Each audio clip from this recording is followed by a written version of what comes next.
जय Hind everyone, this is Pramod Singh. तो आज हम डिस्कस करने वाले हैं संविधान यानी कॉन्स्टिट्यूशन के बारे में पढ़ेंगे। आखिरकार कॉन्स्टिट्यूशन होता क्या है।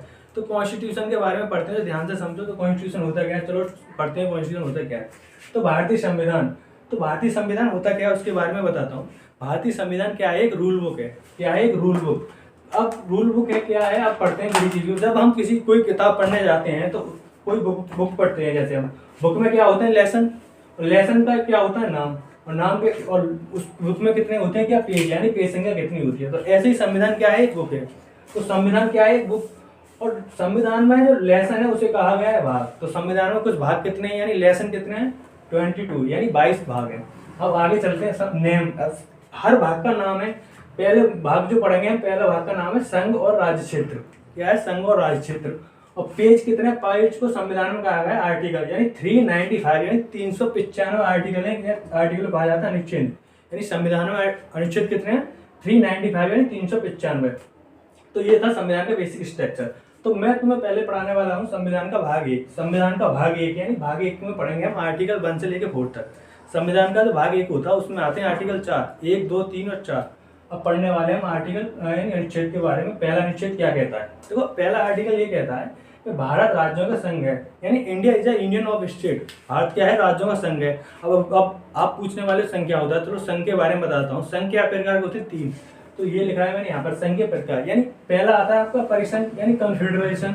कन्फेडरेशन एक ऐसा होता है जिसमें इसमें आसानी से अगर कोई भी राज्य है तो हम उसे आसानी से तोड़ सकते हैं। वो क्या है, कन्फेडरेशन में आता है। यानी परिसंघ में अगर कोई राज्य आता है उसे आप आसानी से तोड़ सकते हो।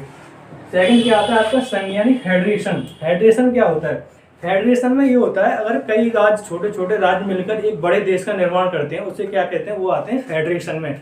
जैसे यूएसएसआर था, वो 15 देशों में टूटा था। 15 देशों में से एक देश था रसिया बना था, यानी वो किस में आता है, फेडरेशन में।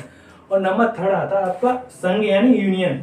यूनियन में ऐसे देश आते हैं, जैसे अगर यूनियन में कोई देश आता है या कोई राज्य आता है, वो यूनियन से अलग नहीं हो सकता, यानी टूट नहीं सकता। जैसे भारत क्या है, यूनियन। यानी आप इंग्लिश में पढ़ के रखें, यानी हिंदी में पढ़ोगे तो फेडरेशन को भी संघ बोलते हैं और यूनियन को भी संघ ही बोलते हैं। तो आप इंग्लिश में पढ़ोगे तो ज़्यादा अच्छा रहेगा, क्योंकि इंडिया क्या है, मतलब राज्यों का क्या है, यूनियन यानी संघ है। जैसे ये लिखा हुआ है भारत राज्यों का संघ है। तो इंडिया में अगर कोई राज्य आता है, जैसे सिक्किम आया था, अब सिक्किम चाहे कि हम हट जाओ तो बाहर नहीं हो सकता। तो इंडिया क्या है, राज्यों का यानी यूनियन। अब आर्टिकल बढ़ते हैं दूसरा। आर्टिकल दूसरा क्या कहता है, भारतीय संसद किसी भी देश विदेशी राज्यों को मिला सकती है। अगर भारतीय संसद के पास अगर ये अधिकार होता है, अगर कोई विदेशी राज्य भारत में विलय करना चाहता है, आना चाहता है, तो भारतीय संसद उसे अपने जो भी प्रोसेस होती है उसके तहत उसे भारत में क्या करती है, विलय कर सकती है। जैसे एग्जाम्पल के तौर पर बताऊँ तो मैं 16 मई 1975 को, यानी 16 मई 1975 को सिक्किम भी एक स्वतंत्र राज्य था जो भारत में विलय कर गया था, यानी भारत में आया था।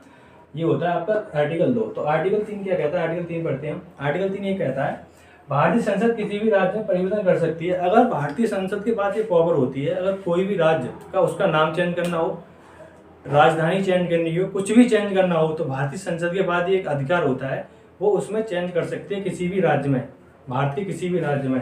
अब एक क्वेश्चन आपके मन में बन रहा होगा कि भारतीय संसद जब किसी राज्य में परिवर्तन करती है तो एक क्वेश्चन ये बनता है कि अगर उस राज्य को पूछने की जरूरत होती है कि नहीं, राज्य को अधिकार होता है उसे रोक सकता है राज्य के, नहीं जी नहीं। अगर भारतीय संसद चाहे तो कुछ भी कर सकती है, राज्य में परिवर्तन कर सकती है, राज्य को कोई अधिकार नहीं होता, उसे रोक सकता है, राज्य उसका विरोध नहीं कर सकता, राज्य के लोग कुछ नहीं कर सकते, क्योंकि भारतीय संसद के पास इसका अधिकार होता है।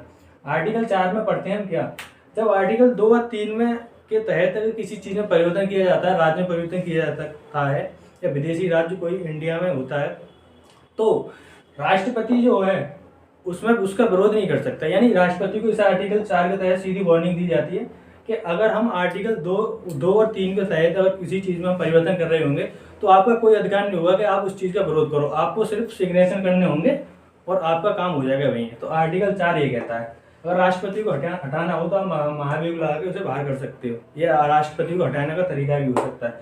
तो ये थे, मतलब मैंने पढ़ाया आज आपको क्या, भारतीय संविधान का भाग 1। उसमें आर्टिकल क्या आते हैं, 4, 1, 2, 3, 4। चारों के बारे में मैंने आपको ये बताया। और संघ बताए, संघ क्या होते हैं, परिसंघ, संघ और मतलब संघ यानी कॉन्फेडरल, फेडरेशन और यूनियन। तो आई होप ये आपको जानकारी क्लियर होगी। और आपको इस वीडियो से कोई अगर डाउट बनता है तो नीचे कमेंट बॉक्स करें। इसका नेक्स्ट पार्ट हम जल्दी मिलेंगे, जब तक के लिए जय हिंद।